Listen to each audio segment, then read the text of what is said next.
কৃষ্ণ জয় গুৰু শঙ্কৰ পাৰ্বতী নাকৰ জাগৰি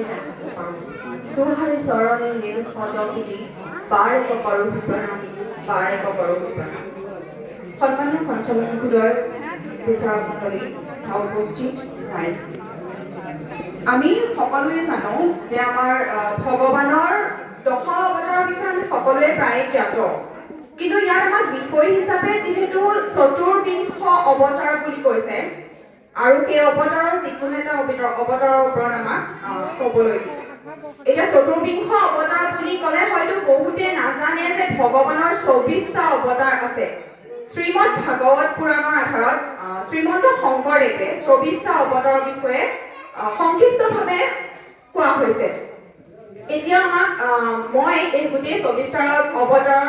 অলপ কৈ চাওঁ প্ৰথম অৱতাৰ হৈছে আপোনাৰ মৎস্য অৱতাৰ কুৰ্ম অৱতাৰ বৰাহ নৰসিংহ বা আমি নৃসিংহ বুলিও বহুতে কওঁ তেনেকে বামন পৰশুৰাম শ্ৰীৰাম হৰিৰাম বুদ্ধ কল্কি নাৰদ সনাতন নৰনাৰায়ণ দত্তাত্ৰেয় যজ্ঞ হৰি এনেকে 24টা অৱতাৰ আছে এতিয়া মই বৰ্তমান ক'বলৈ ওলাইছো দত্তাত্ৰেয় অৱতাৰ যিটো হয়তো বহুতে জ্ঞাত বা বহুতে অজ্ঞাত হ'ব পাৰে এতিয়া দত্তাত্ৰেয় অৱতাৰ বুলি বুজো আমি এইটো যে যেতিয়া বিষ্ণুৱে যেতিয়া চিন্তা কৰি আছিলে যে মই এতিয়া এনেকুৱা এটা পৰিস্থিতি হৈছে যে আমি সতী ধৰ্মৰ ওপৰত এটা পৰীক্ষা ল'ব লাগে এতিয়া পৰীক্ষাটো যিহেতু তেওঁ অকলে লোৱাটো সম্ভৱ নহয় তেতিয়া বিষ্ণুৱে ভাবিলে যে ইয়াৰ উপযুক্ত আমি ত্ৰিদেৱে ল'ব লাগিব ত্ৰিদেৱ মানে ব্ৰহ্মা বিষ্ণু মহেশ্বৰ যাক আমি বুজা যায় তেতিয়া নাৰদক সহায় বিচাৰে যে নাৰদ তুমি মোক এটা সহায় কৰিব লাগে মই এতিয়া বৰ্তমান এটা পৰীক্ষা ল'ম যিটো পৰীক্ষা হ'ব সতীৰ ওপৰত সতী ধৰ্মৰ ওপৰত আমি এটা পৰীক্ষা ল'ম তোমাৰ সহায় লাগিব গতিকে তুমি মোক সহায় যথেষ্ট কৰিব লাগিব তেতিয়া নাৰদে ক'লে ঠিক আছে মই আপোনাৰ কথা মতে মই সহায় কৰিম তেতিয়া ক'লে ঠিক আছে মই এতিয়া যিহেতু আমি ত্ৰিদেৱে গোটেই পৰীক্ষাটো ল'ব লাগিব কাৰ ওপৰত ল'ব সতী এগৰাকী আছিলে যাৰ নাম আছিলে অনুসূয়া আছিল অত্ৰি ঋষিৰ পত্নী অনুসূয়া দেৱী তেতিয়া অনুসূয়া দেৱী এনেকুৱা এগৰাকী সতী আছিলে যাক তেওঁ স্বামী পতি পৰমেশ্বৰ বুলি ভাবিছিলে ভগৱান স্বৰূপে ভাবিছিলে যিকোনো বিপদতে তেওঁ ভগৱানক আৰাধনা কৰাৰ উপৰিও তেওঁ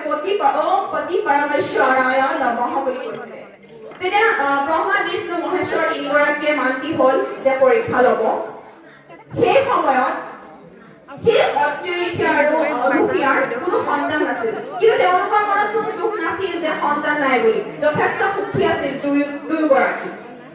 যিহেতু জগতত গোটেইখনতে জনাজাত হ'ল যে অনুসূয়া সতী আৰু তেওঁ সতী ধৰ্ম ভালদৰে পালন কৰি আছে তেতিয়া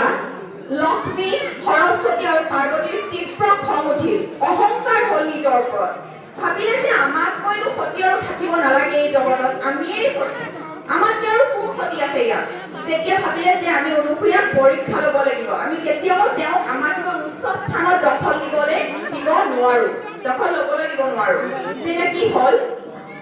এগৰাকী শিৱৰ ভক্ত আছিল শিৱানন্দ তেওঁ যথেষ্ট ভণ্ড পূজাৰী আছিল প্ৰথম অৱস্থাত তেওঁ অনুসূয়াৰ প্ৰতি অতি তীব্ৰ খং অহংকাৰ ক্ষোভ যথেষ্ট আছিল তেতিয়া কি হ'ল যেতিয়া অনুসূয়া আৰু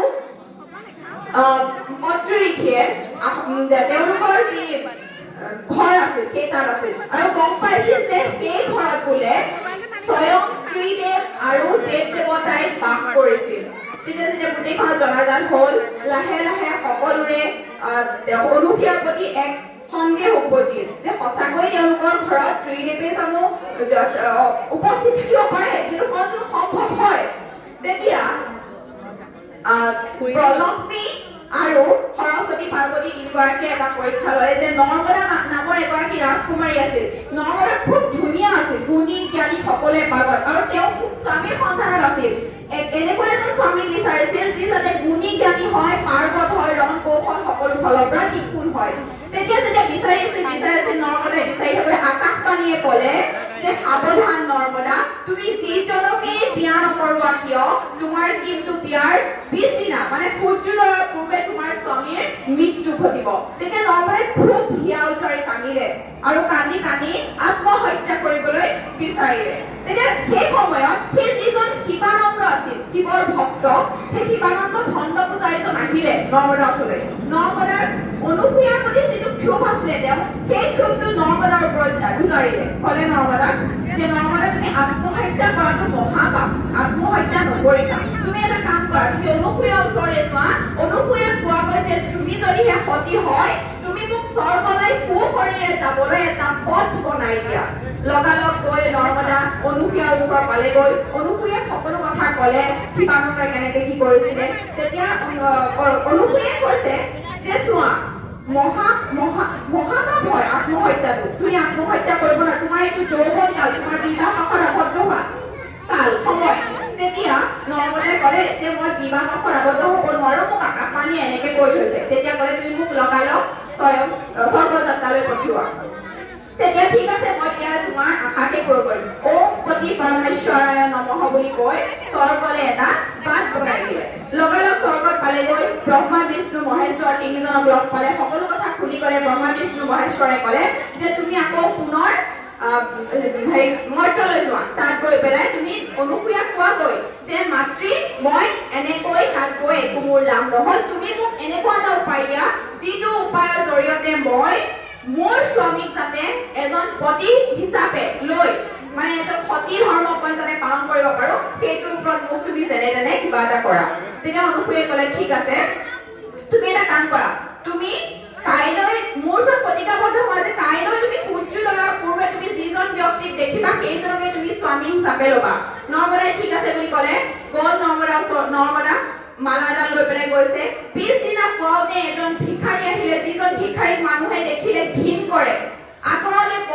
খুব পলাই সেইজন ভিক্ষাৰী দেখিলে তেতিয়া ভিক্ষাৰীজন আহি পেলাই তেওঁৰ মুখৰ আগতে উপস্থিত হ'ল সেইটা পিছদিনাৰ কথা পিছদিনা নৰ্মদাই যেতিয়া আহিলে ঘূৰি চাই দেখে যে এজন ভিক্ষাৰী তেওঁ কেনেকৈ স্বামী হিচাপে বৰণ কৰিব যিজন মানুহক দেখিলে অন্য মানুহে ঘিণ কৰে তেতিয়া লগালগ কি হ'ল নৰ্মদাই চিঞৰি বুকু উজাৰি কান্দিলে যে হে ভগৱান তুমি মোৰ লগত কি কৰিলা ইয়াত কিন্তু নৰ্মদাই যি প্ৰতিজ্ঞা অনুসূয়াৰ ওচৰত মাতৃৰ ওচৰত কৰি আছিল সেই প্ৰতিজ্ঞা ৰাখি তেওঁ স্বামী ৰূপে সেই ভিক্ষাৰীজনক মালা পিন্ধালে আৰু লাহে লাহে কি হ'ল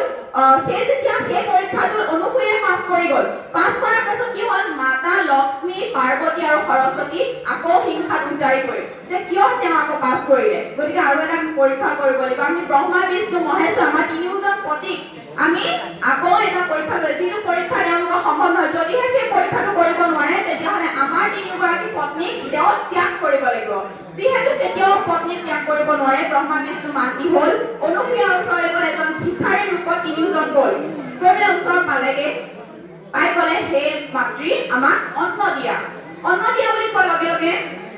ঠিক আছে অন্ন দিবলৈ অনুসূয়ে তিনিওজনক বহিবলৈ দিলে যিহেতু ভিক্ষাৰী ব্ৰাহ্মণ গৈছে বহিবলৈ দিলে আসনত বহিলে তাৰ পাছত কি হ'ল তেওঁলোকক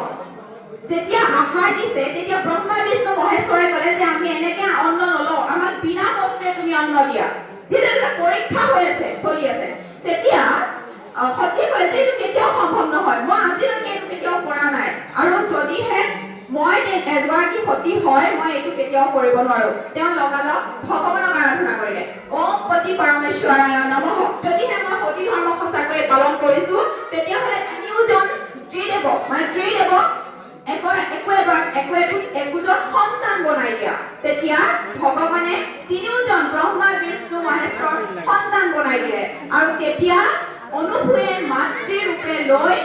মাতৃৰ দুগ্ধ পান কৰাই তিনিওজনক সন্তুষ্ট কৰিলে তেতিয়া লক্ষ্মী সৰস্বতী আৰু পাৰ্বতী খুব খং উঠিছে কিন্তু লাজো পাইছে তেওঁলোকে যিহেতু স্বামী কিজনক ঘূৰাই খাব লাগিব তেওঁলোকে স্বামীটো ঘূৰাই পাবই লাগিব তেতিয়া অনুসূয়াৰ ওচৰত গৈ ক্ষমা খুজিলে যে অনুসূয়া দেৱী আমাক মাফ কৰি দিয়ক আপোনাৰ আমি বোৱাৰী আমাক আমাৰ স্বামীক ঘূৰাই দিয়ক আৰু সেই তেতিয়াৰ পৰাই ব্ৰহ্মা বিষ্ণু মহেশ্বৰ ত্ৰিদেৱক সকলোৱে দত্তাত্ৰেয় অৱতাৰ ৰূপে জনাজাত হ'ল ধন্যবাদ